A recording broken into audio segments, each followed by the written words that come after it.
Bien, écoutez, bonsoir à tous, toutes et à tous. Merci d'être là pour cette soirée consacrée à l'ouvrage de Christian Laval et Pierre Dardeau, un essai sur la Révolution au XXIe siècle. Donc, vaste sujet qui va être traité donc par les deux auteurs, avec également. Alors, cette soirée est organisée en collaboration avec Gélisla. À mes côtés, je vais lui laisser un petit peu la parole qui va vous parler en espagnol. Et avec la présence aussi de Lucia Cecilia Data Catalunya, ok. Et qui servira sans doute de médiateur aussi lors de cet entretien. Voilà, je passe el micro a Cristina para explicar un poquito más. Hola. Nada, desde Editorial Gerisas queremos agradecer a todos que hayan venido hoy aquí. Para nosotros es un honor poder volver a tener a Christian Laval y ahora también tener a Pierre Dardeau. En 2013 vinieron a presentarnos La nueva razón del mundo y creo que su nuevo libro común ha llegado justo en el momento adecuado a España. También quiero agradecer la ayuda del Instituto Francés en toda esta difusión y por supuesto la ayuda de ATAC Catalunya para difundir las reflexiones de este libro. Creo que sin su colaboración esto no hubiera sido lo mismo. Bueno, yo creo que ellos ya hablarán mucho mejor del libro, pero lo puedo explicar yo. Le doy la palabra a Cecilia para que nos situemos todos un poco y podamos empezar. Buenas tardes, bonjour tout le monde. Como veréis, llevo desde hace semanas el libro en la mano. Es un libro grande, es un libro que ve 600 páginas y a veces para el metro, para el tren, es un libro incómodo de llevar, pero es muy interesante. La verdad es que a veces hasta me paso de estación leyendo y os lo recomiendo vivamente, porque además las personas que llevamos tiempo pues, o en ATAC o en cualquier otro movimiento social o cualquier otra movida, porque no llevamos una, igual tenemos muchas movidas a la vez, cuando reflexionamos un poco sobre esto, nos damos cuenta que no solo aquí en España o en Europa, yo creo que en todo el mundo hay manifestaciones como por ejemplo las luchas por el agua, las luchas por la universidad pública o la universidad para una universidad que no sea capitalista, o las luchas por cualquier otro tema, en las plazas mismo, cuando hace 4 años estuvimos ahí todos pidiendo otra democracia, ¿no? O una democracia real, o como lo queramos llamar. Todas esas luchas que parecen inconexas, que parece que no tienen que ver unas con otras, en realidad están todas ligadas por algo, ¿no? Y ese algo, me he dado cuenta leyendo este libro, que es el concepto del español. Entonces, no voy a avanzar nada más sobre esto, porque lo van a hacer mucho mejor necesitando de Laval. Y vamos a ver de qué trata esto, ¿no? Y por qué es tan importante, por qué es tan sumamente importante. Muchas gracias a todos por venir y nada más.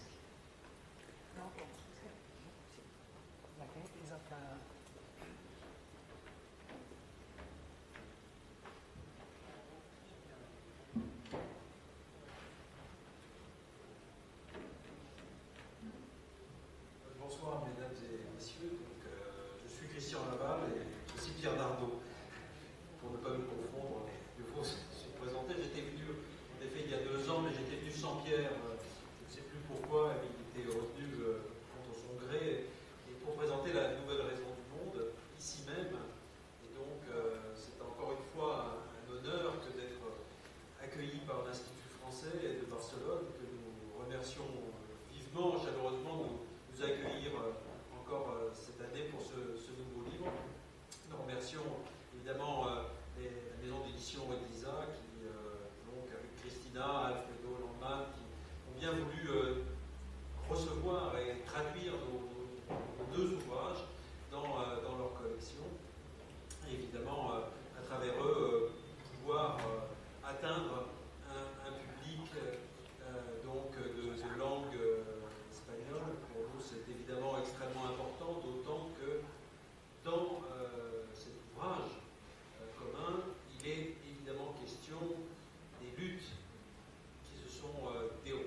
façon, commun est un ouvrage qui parle de phénomènes, de processus, de lutte qui concernent tous les pays, européens.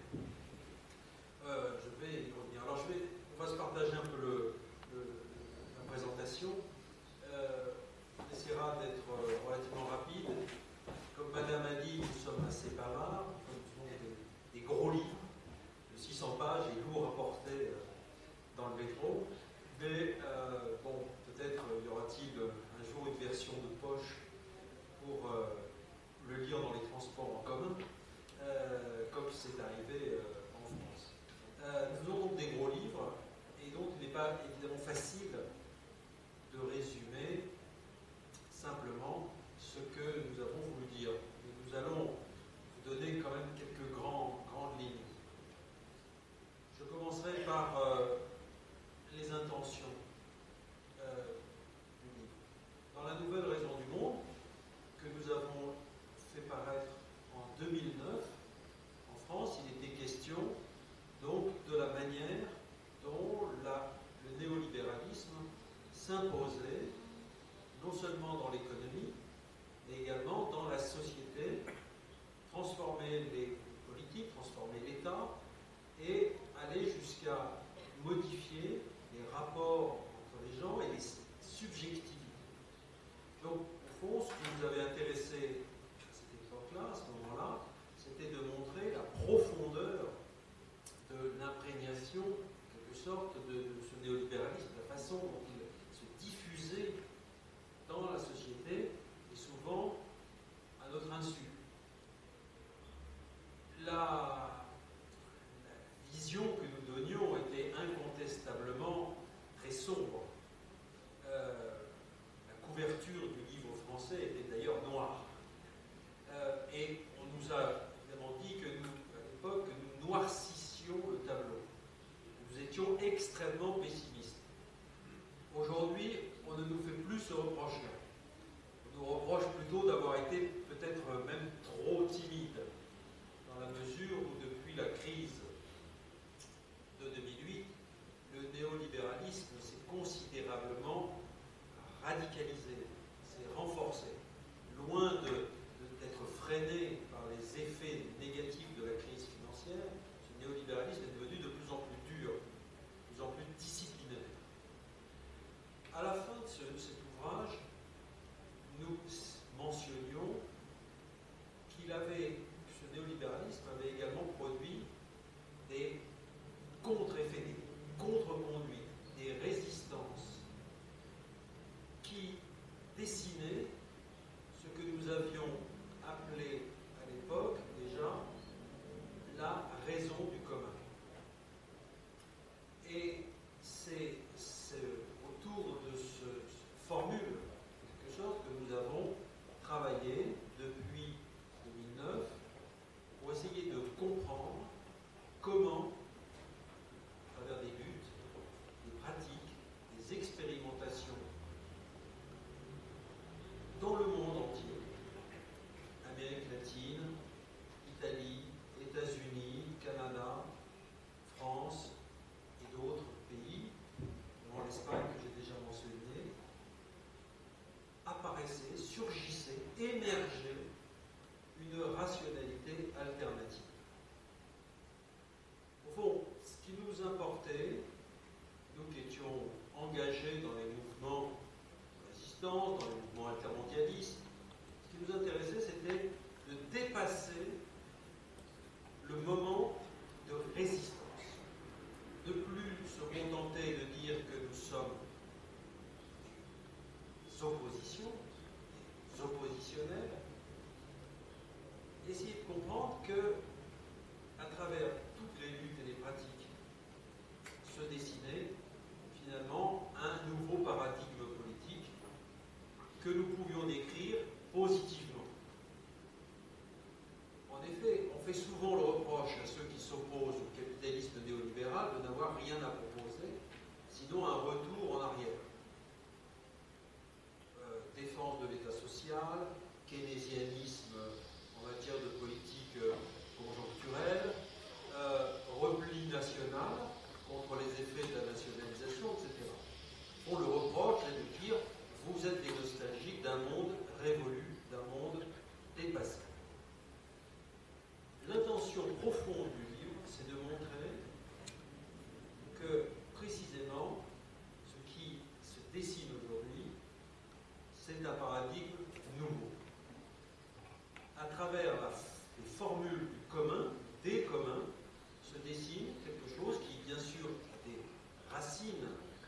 historique profonde, ne crée pas du neuf absolu, si je puis dire, sans réinvestir du passé, mais que ce qui se crée aujourd'hui, c'est un paradigme politique alternatif dont nous avons voulu donner les principales lignes de force.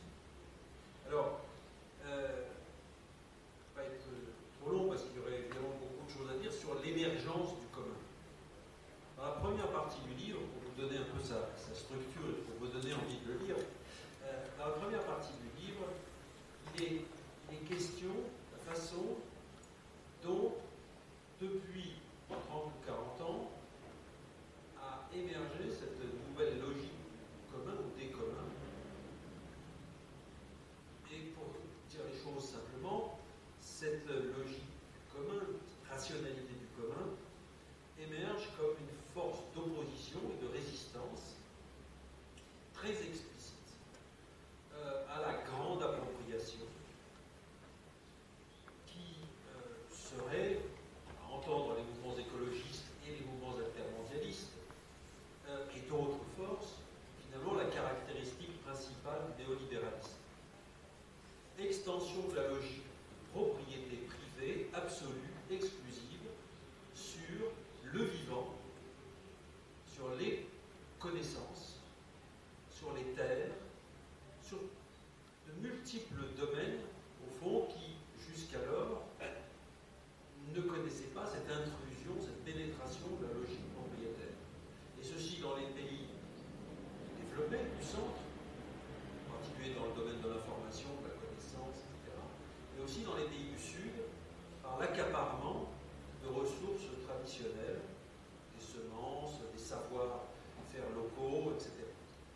Et donc, les communs, le lexique, le vocabulaire des communs apparaît comme une manière de lutter contre ce qui est interprété comme des nouvelles enclosures, une nouvelle façon de fermer finalement les espaces communs ou les ressources communes. Ce qui est tout à fait étonnant quand on analyse des luttes contemporaines, mais c'est vrai aussi des luttes passées, c'est que ces luttes ont tendance à réinvestir des phénomènes du passé, à reprendre des expressions, des termes, des catégories qui appartiennent à des époques passées. Ici même, d'une certaine façon, pour ce qui concerne le commun, la catégorie historique qui a été réinvestie, c'est celle des communs, des commons en anglais, qu'en français, dans l'histoire rurale, on appelle des communaux. Ce sont des pratiques collectives régies par le droit coutumier qui permettaient à des communautés villageoises, et ceci partout dans le monde, de vivre en laissant ouverts des champs, en laissant disponibles des forêts, des étangs, des voies de circulation, des prés pour laisser paître les animaux, qui autorisaient des pratiques de glanage, de ramassage de bois, de ramassage de champignons, toutes choses que l'on trouve encore aujourd'hui, souvent à l'état de vestige, dans les sociétés rurales, dans les campagnes. Ces communs, ces pratiques collectives, ces espaces laissés ouverts, au fond, ont été peu à peu, à partir de la fin du Moyen-Âge, victimes d'un grand mouvement d'appropriation que l'on appelle, justement, à la fois en anglais et en français, je ne sais pas comment on dit en espagnol, mouvement d'enclosure, de fermeture, au fond, d'enclos, installation d'enclos, dispositif de fermeture pour interdire, pour empêcher ces pratiques collectives. Et donc, ce qui est tout à fait singulier dans les dernières décennies, c'est que ces expressions de commons en anglais, ces expressions d'enclosure sont revenues finalement sur la scène de l'histoire, ont été réinvesties pour dire quelque chose d'assez simple et d'assez fort en même temps, que le capitalisme néolibéral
mais également des pratiques nouvelles, des institutions, des modes de faire, des manières de se relier les uns aux autres, extrêmement productives, qui correspondaient, d'une certaine façon, à ce qu'il y avait de plus avancé dans la production moderne, en particulier dans la production de connaissances, collectivement organisées.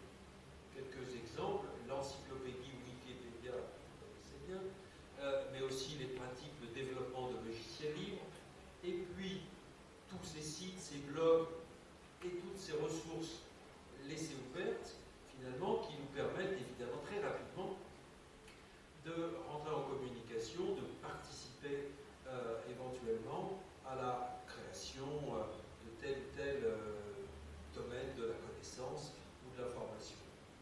Et donc c'est ainsi que les communs n'ont plus été seulement considérés comme, je dirais, des îlots de résistance, des points, d'une certaine façon, à défendre face à l'emprise, mais des champs d'activité, des pratiques, des institutions à développer pour contrer l'expansion de la logique propriétaire. Donc on est passé à tout à fait autre chose grâce à un certain nombre de juristes qui ont, en particulier aux États-Unis, qui ont développé des outils nouveaux, qui ont dessiné, anticipé, sans doute, quelque chose que nous avons appelé les droits du commun. Pour terminer cette présentation, le commun, à ce moment-là, s'explique mieux, s'éclaire mieux, lorsqu'on le considère comme un principe qui émerge progressivement, souvent de façon très confuse, on y reviendra dans la discussion, souvent à travers, je dirais, un brouillard lexical assez dense, mais qui apparaît néanmoins comme quelque chose qui permet de diffuser des modes de faire, des modes de produire, des types d'activités qui ne sont plus des activités marchandes, qui ne renvoient plus au modèle exclusif à certains égards, que l'on veut exclusif dans le néolibéralisme de l'entreprise privée, qui ne correspondent pas non plus au modèle de la bureaucratie d'État, émergent en quelque sorte donc des formes pratiques, types de pratiques tellement alternatives, qui ont plusieurs aspects que l'on développera. D'abord, l'idée selon laquelle le droit de propriété n'est pas le seul fondement possible d'une production efficace, comme le vieux libéralisme et le néolibéralisme le prétendent. On peut faire des choses extrêmement belles, efficaces, utiles, sans passer par la logique propriétaire. Donc, ce qui se dessine, c'est un monde qui serait organisé par des droits d'usage prévalents sur le droit de propriété. Deuxièmement, ce qui se décide également, c'est contre la logique de la concurrence généralisée, qui est celle du néolibéralisme, apparaît un mode plus plaisant, plus agréable, plus enthousiasmant, qui est celui de la coopération. Donc efficacité, mais aussi plaisir de faire plusieurs, sur le mode coopératif. Je crois que ça a une force d'attraction immense, en particulier pour de nouvelles générations. Donc coopération plutôt que concurrence. Et enfin, sous le terme de commun, il y a une exigence démocratique qui se retrouve dans les pratiques que j'ai rapidement évoquées, mais qui se retrouve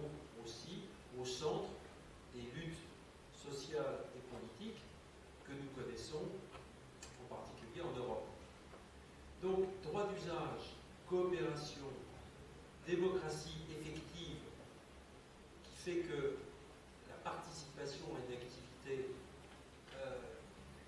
est aussi une activité politique, en quelque sorte, c'est-à-dire une activité dans laquelle les participants discutent, élaborent, décident ensemble. Je crois que ça permet de comprendre, je dirais, la diffusion extraordinairement rapide de la thématique et du lexique du commun. Nous n'avons pas du tout inventé, comme à notre propos, qui n'était absolument pas de sortir de notre chapeau un principe arbitraire et abstrait. Je dirais que pour terminer, que la méthode que nous avons suivie peut être résumée par ce mot de Michel Foucault qui disait que les concepts naissent dans les luttes, on va dire dans les luttes et dans les pratiques. Que le travail des intellectuels, le travail que nous avons à faire, c'est de rendre d'une certaine façon au mouvement, aux praticiens, les concepts qu'ils ont inventés dans leur activité. Voilà, je passe maintenant la parole à Pierre qui a plein de choses aussi à dire sur la... Merci. Oui, pour prolonger un petit peu ce que Christian vient de dire, en reprenant peut-être sur la question du droit. Vous avez peut-être remarqué, ceux qui n'ont pas lu mais feuilleté le livre, qu'il était question beaucoup de droit. En particulier, il en est question dans la deuxième partie du livre. La première partie du livre est consacrée à ce que Christian a rappelé, c'est-à-dire l'émergence du commun à travers un certain nombre de mouvements et de luttes. Et la deuxième partie insiste beaucoup sur cette expression un petit peu étrange de droit du commun. Comme si finalement la deuxième partie du livre était entièrement ordonnée autour d'un conflit entre deux droits irréconciliables et incompatibles. D'un côté, le droit de propriété. Quand je dis le droit de propriété, c'est le droit de propriété tel qu'il s'est constitué, tel qu'il s'est cristallisé juridiquement, en particulier au XIXe siècle. Donc le droit de propriété dans son caractère absolu et exclusif. Et puis, de l'autre côté, un droit qui demande à naître, qui surgit à travers certaines pratiques collectives, et que nous appelons précisément un droit du commun. Nous disons un droit du commun, donc c'est droit du commun contre droit de propriété. Donc c'est un conflit entre des droits. Il nous paraît important d'insister sur le fait que les sociétés dans lesquelles nous vivons sont traversées par des conflits entre des normes juridiques concurrentes et conflictuelles. Il ne nous paraît pas très intéressant de nous interroger sur la nature du droit en général. Est-ce que ça vient de la nature humaine? Est-ce que ça vient de l'histoire? Ce sont des interrogations qui nous apparaissent assez stériles. Mais en revanche, il nous paraît très important de faire attention aux conflits de droit qui traversent nos sociétés. Parce que ce sont des conflits qui sont porteurs d'un certain avenir pour peu justement qu'on les développe et qu'on aille jusqu'au bout. Et bien justement, quand nous parlons de droit du commun, nous avons en vue un nouveau droit. Et la proposition que j'essaierai un petit peu de défendre en quelques minutes, c'est la proposition selon laquelle ce nouveau droit, qui est le droit du commun, doit être compris comme un nouveau droit d'usage. Et en particulier, il me semble important d'attirer l'attention du lecteur sur la deuxième proposition politique qui figure dans la troisième partie du livre. Donc ce que je fais, c'est que finalement, je mets en relation directement la deuxième partie qui porte sur le droit du commun, et puis le début de la troisième partie où il est question dans une deuxième proposition du droit d'usage. Ça s'appelle, je crois, enfin en tout cas la formule, c'est il faut tourner le droit d'usage contre la propriété. C'est dit textuellement, c'est la deuxième proposition politique. J'insiste sur ce point. Alors qu'est-ce que ça veut dire droit du commun? D'abord, première chose, c'est que ce n'est pas du tout l'équivalent de ce que l'on appelle le droit commun. Alors je ne parle pas, je ne sais pas exactement ce qu'il en est en espagnol, mais je ne parle pas, bien sûr, de la signification qu'on peut mettre derrière la notion de droit commun en français. Le droit commun en français. Mais je comprend derrière cette expression quelque chose qui est plutôt de l'ordre de la tradition anglo-saxonne, c'est-à-dire ce qu'on appelle la common law.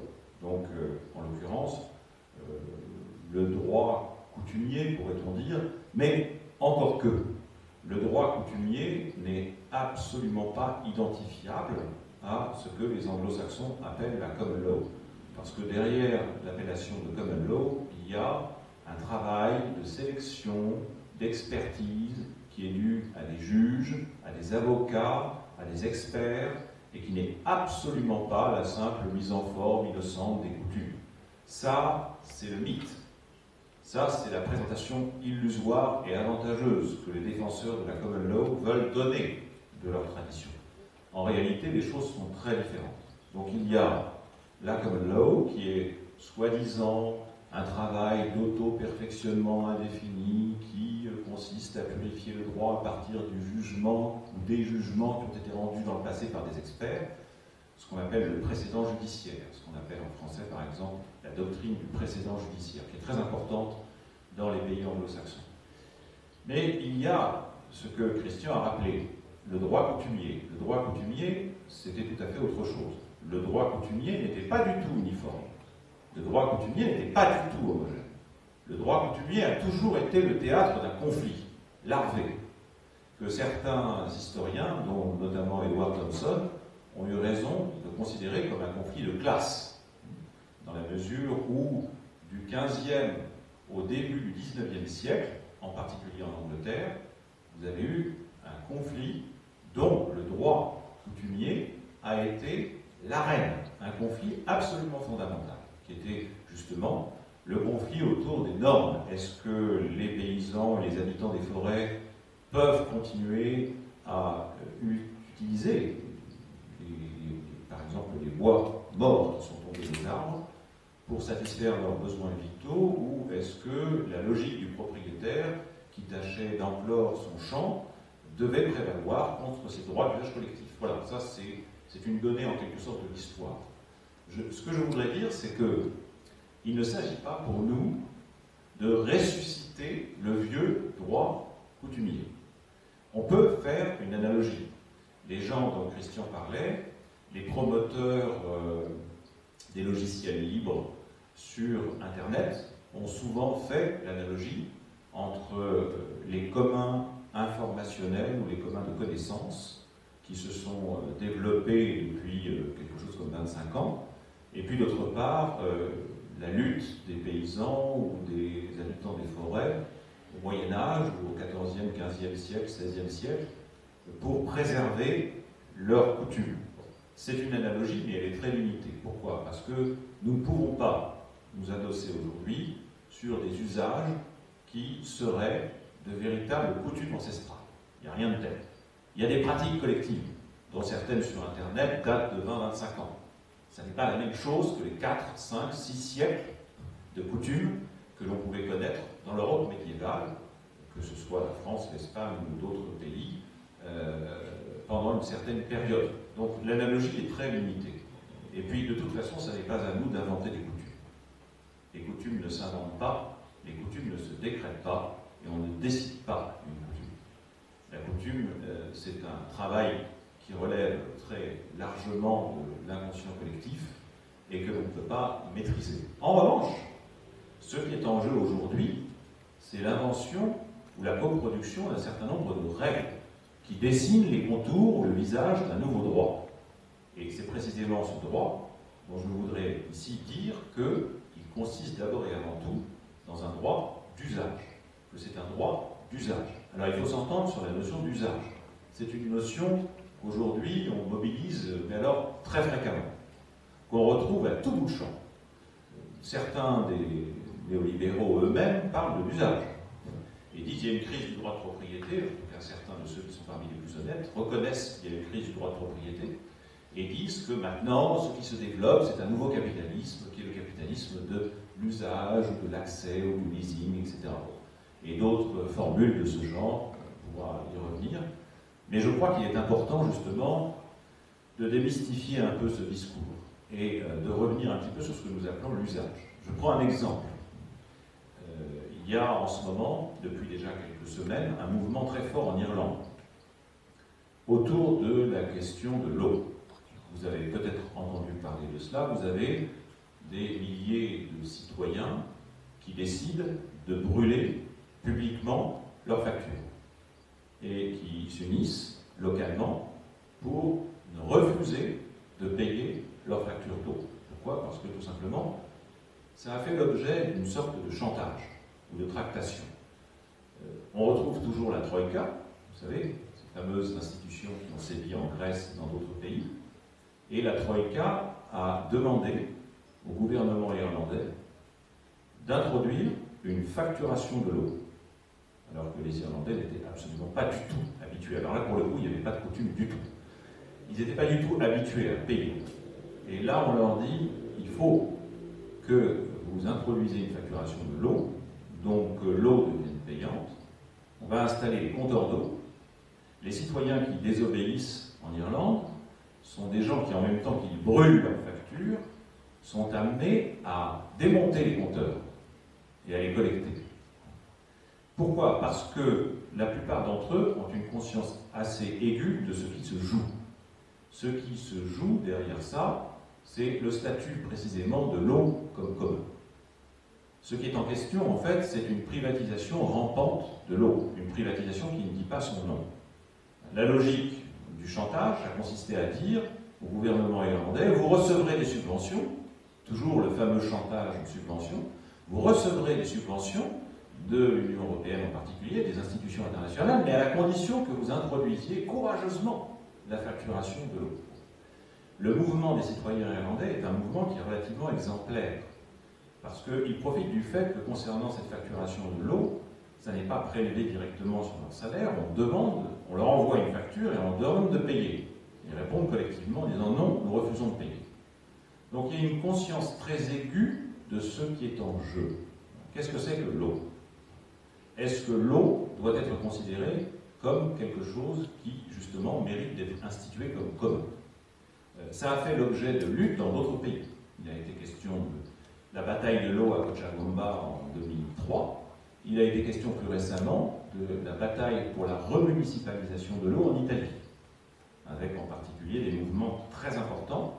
Vous avez eu un référendum en juillet 2011 sous Berlusconi et 27 millions d'Italiens ont voté en disant il n'est pas question de privatiser l'eau, l'eau doit être instituée comme un commun. Donc vous voyez que se dessine à travers cet exemple-là une exigence qui est celle d'un droit qui soit un droit fondé sur l'usage commun. Personne ne revendique la propriété de l'eau. D'ailleurs, personne ne reprend plus, vous savez, le vieux discours qui consistait à dire il faut nationaliser parce que la propriété d'État, c'est le seul remède à la propriété privée. Et c'est pas ça que les citoyens irlandais disent. Ils disent que, justement, la gestion de l'eau et le gouvernement de l'eau, dans la mesure où l'eau ne doit pas être privatisée et marchandisée, c'est une question qui concerne tous les citoyens. Donc ça relève précisément de l'usage commun. Mais pas l'usage commun simplement au sens de la consommation. Ce n'est pas l'usage au sens de la consommation. C'est beaucoup plus que ça. L'usage au sens de la consommation doit être subordonné à cet usage-là, qui est un usage en un sens nouveau. Et là, il s'agit de l'usage au sens où c'est une activité de veille, c'est une activité de protection, c'est une activité d'entretien, c'est une activité de soin, c'est une activité de préservation. C'est ça, le droit d'usage. Donc le droit d'usage que certains sont amenés à revendiquer aujourd'hui à travers un certain nombre de mouvements, dont le mouvement sur l'eau, est un droit qui nous semble justement très important parce qu'il est incompatible avec la logique du droit de propriété absolu et exclusif. Parce qu'il implique que le droit de propriété soit drastiquement limité. Il implique que le droit de propriété soit subordonné au droit d'usage. Alors, je terminerai là-dessus, mais il faut essayer de comprendre ce que cela signifie. Pendant des siècles, la bataille a duré plusieurs siècles, mais avant que le droit de propriété, dans son caractère absolu et exclusif, s'impose, il a fallu des siècles. Finalement, ce que l'on a fait, la construction du droit dominant a réalisé une opération qui a consisté à dire l'usage, c'est quelque chose qui est subordonné à la propriété. Et pendant des siècles, on est habitué, parce que ça fait partie des habitudes culturelles, intellectuelles, à considérer que celui qui fait usage de quelque chose n'en est pas le propriétaire. Dans la mesure où il n'en est pas le propriétaire, il dépend de celui qui en est le propriétaire. On a tellement de mal à considérer que l'usage puisse ne pas dépendre de la propriété que justement, lorsqu'on nous dit, lorsqu'on voit un citoyen revendiquer un droit d'usage qui ne soit pas adossé au droit de propriété, mais qui intervienne telle justement une limitation du droit de propriété, une limitation impérative du droit de propriété, on est très étrangement surpris. Alors qu'en réalité, c'est une chose qui devrait s'imposer à nous. Le droit d'usage doit en effet se subordonner au droit de propriété et pas l'inverse. Ce n'est pas le droit d'usage qui doit s'adosser au droit de propriété, c'est le droit de propriété qui doit être subordonné au droit d'usage. Voilà. Et c'est de cette manière-là que nous comprenons ce que nous appelons le droit du commun. Mais pour que ce droit s'impose, en effet, il ne faut pas simplement, comment dirais-je, des mouvements revendicatifs. Il faut plus que cela, il faut que la société elle-même se réinstitue. C'est-à-dire, il faut que finalement une révolution ait lieu. Ce que nous appelons révolution, ce n'est pas ce qu'on appelle une insurrection ou un coup d'État, surtout pas un coup d'État, mais c'est une réinstitution de la société. Voilà, c'est un philosophe français, Castoriadis, qui a dit très justement, et avant lui, un autre philosophe très important qui s'appelait Merleau-Ponty, qui ont dit justement que les véritables révolutions étaient les auto-institutions de la société. C'est la société qui s'institue elle-même. Voilà ce que c'est qu'une révolution. Eh bien, en l'occurrence, pour faire triompher le droit du commun comme droit d'usage, il faut une réinstitution ou une auto-institution de la société, c'est-à-dire une révolution.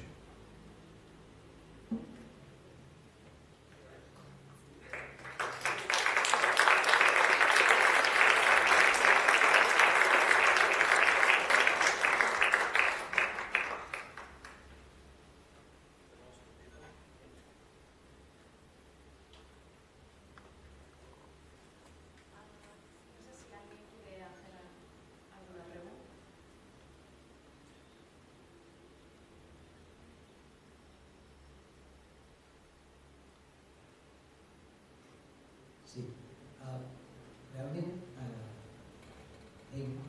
veig en la nostra exposició que hi ha una nova revisió d'allò que va passar al segle XVII a Anglaterra i XVIII i XIX a tota la resta del continent europeu, que és en definitiva privar de la possibilitat d'accés a allò que sigui fonamentalment, allò que és verdaderament important per la gent, per la població, amb dues finalitats. Primer, amb això es poden obtenir bàsicament diners, i amb els diners una forma de poder, bàsicament la forma de poder essencial d'aquesta forma de vida. I la segona cosa és obtenir la dominació, el dominium de la població que pot obtenir o que obté el mínim imprescindible per poder viure. I d'això es tracta, en definitiva. Es tractava al segle XVII, al segle XVIII, i es tracta actualment. D'una banda, de la dominació de la població, i d'altra banda, de proveir-se amb aquesta privació d'accés, de proveir-se dels recursos, dels diners que permeten i determinen la dominació. Hi ha un article al Codi Civil espanyol, segurament també hi és al Codi Civil francès, perquè és, en definitiva, en bona mida una traducció del Codi de Napoleó, que diu el següent, l'article 635, si no recordo malament, del Codi Civil espanyol, que diu el següent. Diu, si existeix un dret de pastura en comú d'un poble o de diferents pobles, el propietari que encerti, que posi tanca a l'entorn de la seva propietat, la farà lliure de comunitat, però en canvi mantindrà el dret d'ús respecte dels comuns, de les parcel·les, de les finques que no han estat encercades. Això és una espècie de no dret en el cor mateix del Codi Civil, de l'element fonamental del dret privat, un no dret que és bàsicament i és essencialment injust. I de fet, els comentaristes del dret civil espanyol, m'imagino que també del Codi Napoleó, reconeixen aquesta injustícia. Jo recordo que Adécaros i Kipp i Wolf, que són uns autors alemanys que van ser traduïts i comentats, deien que era una injustícia necessària.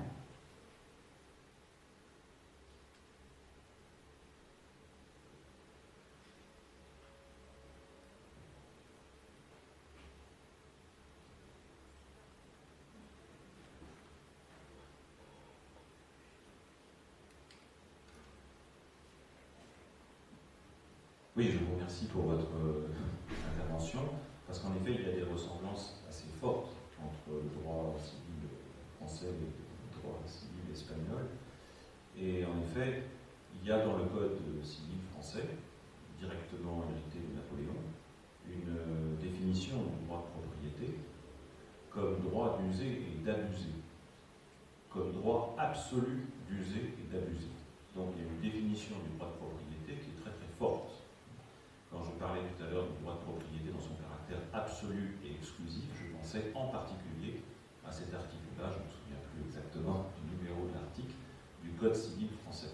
Mais, en même temps, et vous avez tout à fait raison de le signaler parce que donc la même chose semble valoir pour l'Espagne, il y a dans le droit public français une reconnaissance de ce que Christian a appelé, à la suite de beaucoup de gens, les communaux.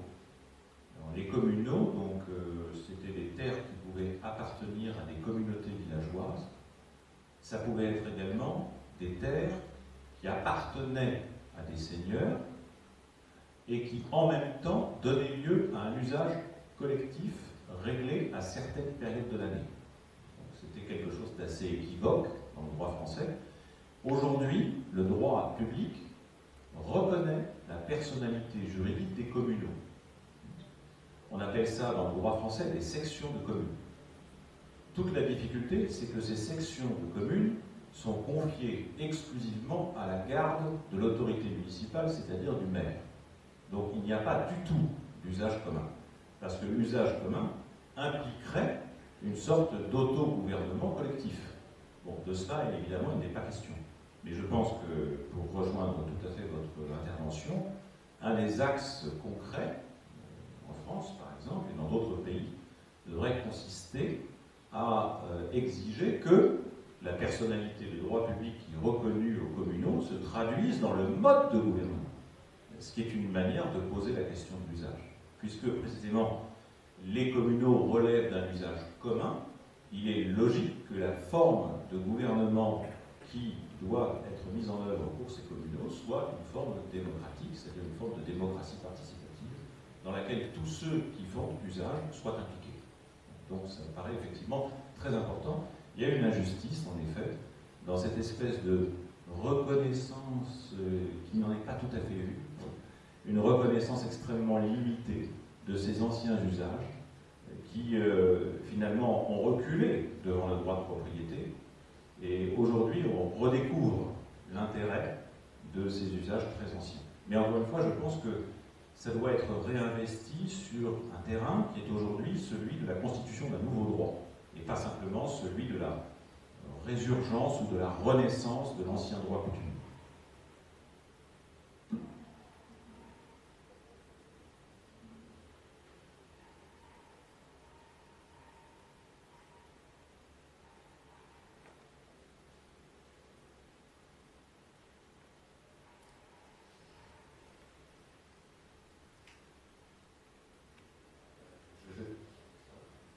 Je vais essayer de vous poser la question en français. Excusez-moi mon français. Je vous remercie, votre français est si clair à entendre.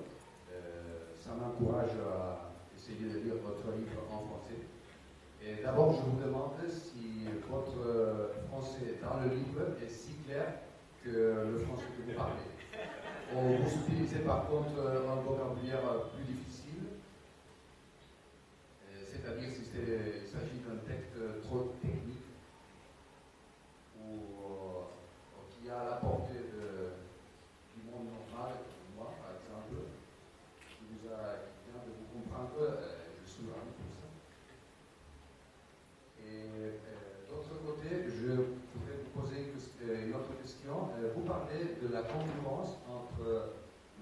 propriétaire, le droit commun.